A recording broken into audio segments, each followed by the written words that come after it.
Idol, grabe. Eto na yata ang isa sa pinakakilig na araw sa Maker's History, ang pangalawang pagtatagpo nila Mikoy at Krista. Kung sa unang pagtagpo, spark pa lang ang meron, dito Idol, apoy na. Hindi na simpleng hi hello, hindi na simpleng kantahan. Dito mo makikita yung comfort, yung familiarity, at yung connection na parang matagal na silang magkakilala kahit 2 beses pa lang nagkita. Pag-upo pa lang nila sa tabi ng isa't isa, ibang energy na.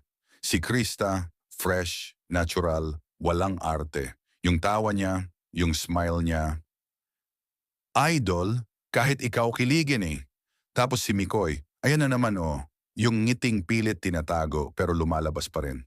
Yung tipong kunyari chill lang pero halatang hindi prepared sa ganda ni Krista nung araw na yun. At Idol, ito yung nakakatuwa.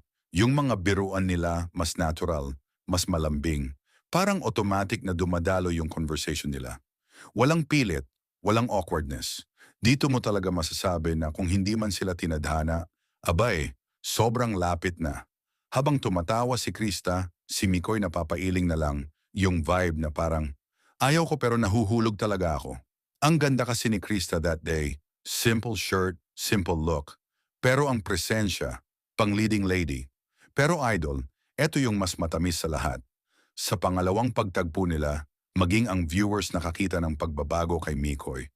Mas naging gentle, mas naging attentive, mas focus. Parang lagi niyang inaantay si Krista matapos magsalita bago siya tumawa o mag-react. Yung respect, grabe. Yung tingin niya, mas may meaning na. At dito Idol, nagsimula ng ma-insecure ang mga bashers. Yung mga inggit na walang ibang alam kundi mangsiraan. Yung tipong wala namang matinong ebidensya pero puro chismis at negativity ang pinapakalat. Pero Idol, ang nakakalupig, habang lumalakas ang paninira nila, mas lalo namang tumitibay ang Mikris. Bakit? Kasi ang connection nila, hindi gawa-gawa, hindi scripted, hindi for content lang, hindi para sumikat, kundi totoo, ramdam, organic. At yun ang pinakaayaw ng bashers, ang makita na masaya ang dalawang tao na hindi nila kayang kontrolin. Habang sila Krista at Mikoy nagbibiruan at nagtitinginan ng may meaning, yung bashers nagwawala sa comments kakahanap ng butas. Pero ang problema, Idol, wala. Walang makitang pangit, walang makitang mali. Kaya ang ginagawa na lang nila, puro haka-haka, puro ingay. Pero ang mga solid Mikris supporters, nakangiti lang, nanunood, at sinasabi, inggit na naman kayo, sorry na lang, may chemistry kasi sila. Dito Idol, mas tumibok ang fandom. Mas lumakas ang suporta, mas dumami ang nagmahal. Kasi nung pangalawang pagtatagpo, dun napatunayan ng lahat na hindi aksidente yung unang spark. Nakatadhana talaga ang pagkikita nilang dalawa. At Idol, kung may nagtanong pa kung real ba ang Mikris, eto lang ang sagot. Kapag totoo ang kilig, hindi mo kayang itago. Kapag totoo ang connection, kahit bashers pa ang harang, tuloy pa rin. At kapag tinadhana, kahit magkasunod lang na 2 araw nagkita, may impact agad. Kaya Idol, itong pangalawang tagpo, hindi basta episode. Resibo ito na may nabubuong something at hindi yun kayang pigilan ng kahit sinong inggitera. Idol, ito na ang pinakamatindi, pinakamasarap at pinakadiretsong reaction natin sa pangalawang pagtatagpo ng Mikris. Dahil dito, kitang-kita kung bakit kahit anong araw, kahit ilang bashers, hindi sila matitinag. Pagbalik nila sa harapan ng kamera, ibang klaseng glow ang meron kay Krista. Yung simpleng purple shirt, parang biglang naging elegant. Yung tawa niya, hindi lang cute kundi contagious. At yung mga mata niya, Idol, grabe, parang may sariling ilaw. Kapag tumingin kay Mikoy, parang soft, parang comfortable, parang may sinasabi. Tapos si Mikoy, ayan na naman, yung kunwaring chill pero halata sa ngiti na hindi niya mapigilan. Lalo na nung nagkasabay silang tumawa. Idol, napanood mo yon? Yung sabay silang napatingin sa isa't isa, yung parang nagka-telepathy. Solid, legit, walang halong arte. At yan ang hindi matanggap ng bashers. Kaya sila napakomment ng kung ano-anong walang basehan. Kesyo scripted daw, kesyo show daw, kesyo wala raw kilig. Pero Idol, ano nangyari? Puro salita sila, pero yung mismong kilos ni Mikoy at Krista, resibo. Kasi eto idol, sabihin na nating may script yung upuan nila, may direction yung camera angles.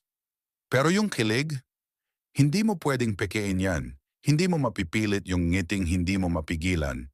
Hindi mo mapipilit yung tingin na sobra ang lambing. Hindi mo mapipilit yung chemistry na kusa lang lumalabas.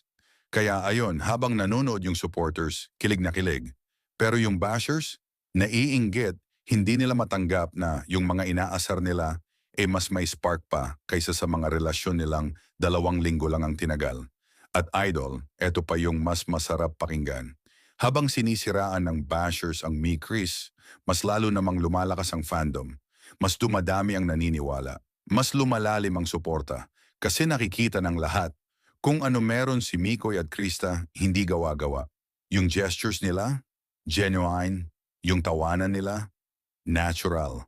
Yung comfort nila sa isa't isa, nabuo dahil sa pag-uusap, sa pagkakaintindihan, sa respeto, hindi sa hype. At idol, aminin na natin. Kapag may dalawang tao na natural na nagkakasundo, swabe yung vibe, smooth yung connection, ang tawag doon ay hindi content, ang tawag doon ay simula. Kaya yung tanong sa thumbnail mo, idol, pangalawang tagpo, tinadhana, ang sagot, oo, oo, at oo pa ulit. Kung wala silang something, hindi magiging ganito ka-light, kasaya, kakilig. Kung wala silang spark, hindi mo makikita yung unti-unting paglalambing nila. At kung hindi sila meant to cross paths, hindi sila magkakaroon ng chemistry na ganito kabuo kahit 2 beses pa lang nagkikita. Idol, ang Mikris, hindi lang nadugtong nag-click. At pag nag-click ang dalawang tao, kahit anong inggit, kahit anong paninira, kahit anong bashers, hindi na mapipigilan yan. Kaya idol, dito nagtatapos ang segment 2 natin, pero hindi nagtatapos ang kilig na dala ng Mikris.